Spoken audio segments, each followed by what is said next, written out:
मेरे YouTube page astro knowledge पर आपका स्वागत है। नमस्कार, मैं हूं नरेश कुमार। सबसे पहले उन दर्शकों का धन्यवाद जिन्होंने पेज को सब्सक्राइब किया है, पेज के वीडियोस को शेयर कर रहे हैं, लाइक कर रहे हैं और कमेंट बॉक्स में हमें अपनी राय भी लगातार भेज रहे हैं। दोस्तों, आज का वीडियो गुरु पर है, देवगुरु बृहस्पति पर है। बृहस्पति राशि बदलने जा रहे हैं 15 मई को। ये 14 मई रात्रि को राशि बदलेंगे। इस बार जो गुरु की चाल है वो सामान्य चाल नहीं है। गुरु सामान्य तौर पर डेली जो मूवमेंट करते हैं किसी भी राशि में, वो 5 आर्क मिनट पर डे की स्पीड होती है उसकी। लेकिन इस बार जो गुरु की जो स्पीड है वो लगभग 11 आर्क मिनट पर डे की स्पीड से जो है वो गोचर करेंगे, यानी कि ट्रांजिट करेंगे। नॉर्मल स्पीड में गुरु क्या करते हैं, 1 साल में राशि बदलते हैं। लेकिन जब गुरु की स्पीड सामान्य से ज्यादा हो जाती है तो गुरु का राशि परिवर्तन जल्दी भी हो जाता है। ऐसा पहले 99 में हुआ था, उसके पहले 98 में हुआ था। उस समय गुरु ने एक बार राशि बदली थी 128 दिन में, दूसरी बार राशि बदली थी 134 दिन में। इस बार राशि बदल रहे हैं 158 दिन में। यानी कि ये जो राशि परिवर्तन हो रहा है ये सिर्फ 6 महीने के आसपास, लगभग 158 दिन मीन्स 5.25 महीने के आसपास मान के चलिए। तो गुरु 15 मई को गोचर करेंगे, 18 अक्टूबर को निकल जाएंगे, कर्क राशि में चले जाएंगे।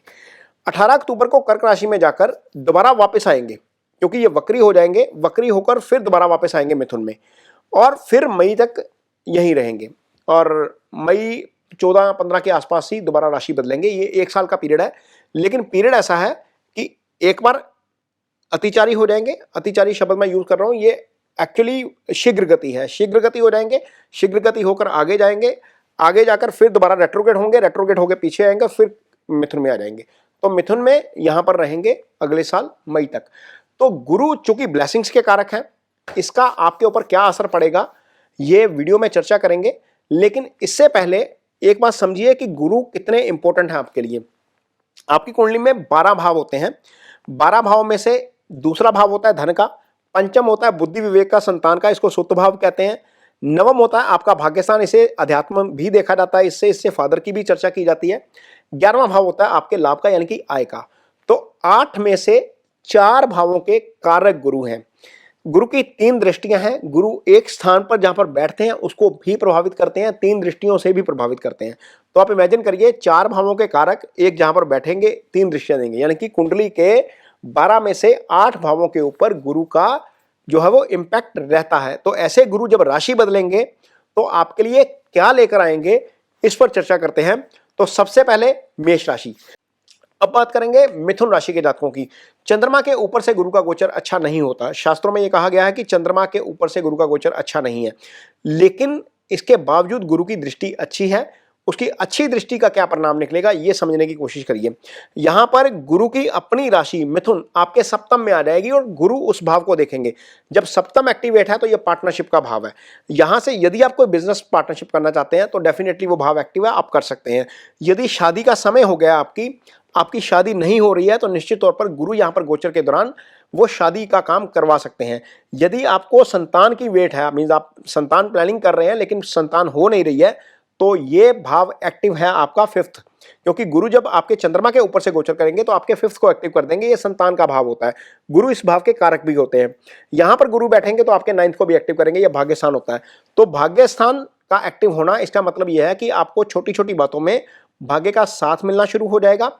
अध्यात्म की तरफ आपका ध्यान बढ़ जाएगा। चंद्रमा के ऊपर से गुरु का गोचर वैसे तो आपको पॉजिटिव करेगा, लेकिन चूंकि चंद्रमा गुरु जो है वो किसी भी कुंडली में, किसी भी घर में 12वें का भी प्रभाव लेकर बैठते हैं, इसलिए कहा जाता है कि गुरु जिस भाव में बैठते हैं उस भाव की हानि करते हैं। तो हो सकता है कि आपके कुछ खर्चे बढ़ जाएं, हो सकता है कि फॉरेन से यदि कोई संबंधित काम है आपका वो अटक जाए, हो सकता है कि आपको स्लीपिंग का कोई इशू हो जाए। तो ये चीजें थोड़ी सी आपकी गड़बड़ हो सकती हैं।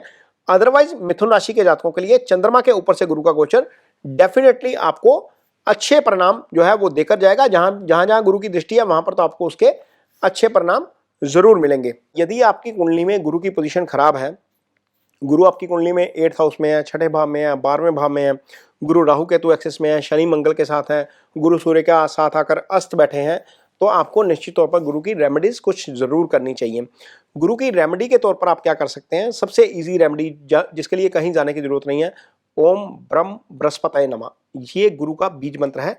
इसको रूटीन में आप जप सकते हैं, ये आपके लिए अच्छा है। दूसरी और सबसे अच्छी रेमेडी जिसके लिए आप ज्ञान का प्रकाश भी फैलाएंगे, आप गुरु को खुश भी करेंगे, क्योंकि गुरु ही ज्ञान के कारक हैं। किसी बच्चे की हेल्प कर दीजिए किसी भी तरह की स्टडी में, वो हेल्प एक पेंसिल के तौर पर भी हो सकती है, स्टेशनरी के तौर पर भी हो सकती है, कॉपी किताब के तौर पर भी हो सकती है, किसी की ट्यूशन फीस के तौर पर भी हो सकती है। ये दूसरी सबसे अच्छी रेमेडी है गुरु की, क्योंकि आपने डोनेशन करनी है ना, तो ऐसी जगह पर करिए जहां पर ज्ञान का प्रकाश हो, तो आपके लिए डेफिनेटली अच्छा हो जाएगा। वैसे तो पीली चीज़ों की डोनेशन कही जाती है गुरु के लिए, लेकिन गुरु जिस चीज़ के कारक हैं उसका यदि हम डोनेशन करते हैं तो निश्चित तौर पर उसके आपको अच्छे फल मिलते हैं।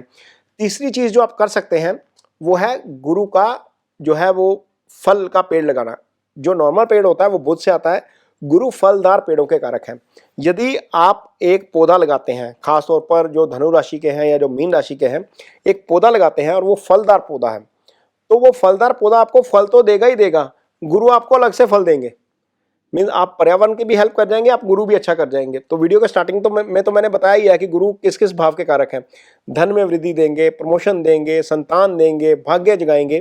तो ये एक पौधे से हो सकता है, वो भले ही आम का पेड़ हो, अमरूद का पेड़ हो या आपका एप्पल का, कोई भी सीजनल पेड़ जहाँ पर भी आप रहते हैं, जहाँ पर भी आप रहते हैं उस इलाके का कोई भी सीजनल फ्रूट लगा लीजिए, गुरु उस पेड़ के कारक है।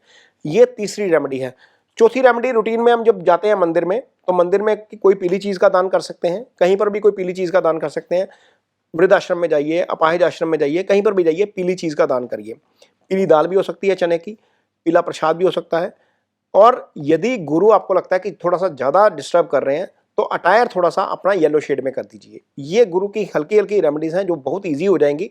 पुखराज वुखराज तो खैर बहुत महंगा आता है, जिसको जो अफोर्ड करता है वो पुखराज भी पहन ले, लेकिन उसको पहनने से पहले ये ध्यान रखिएगा कि गुरु आपका 6, 8, 12th हाउस में ना हो। यदि आपकी कुंडली में गुरु 6ठे, 8वें, 12वें में बैठा है तो पुखराज गलती से भी मत पहनिए, ये आपको नुकसानदायक हो सकता है। यदि गुरु केंद्र में है, त्रिकोण में है, 11वें भाव में है, तो उस पुखराज पहन सकते हैं, अदरवाइज इसको अवॉइड किया जाना चाहिए।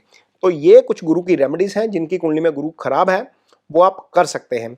ये वीडियो आपको कैसा लगा इस पर कमेंट बॉक्स में अपनी राय जरूर दीजिए। यदि ये वीडियो अच्छा लगे तो इसे शेयर जरूर करिए, पेज को सब्सक्राइब जरूर करिए। इसके साथ ही मुझे दीजिए इजाजत। नमस्कार।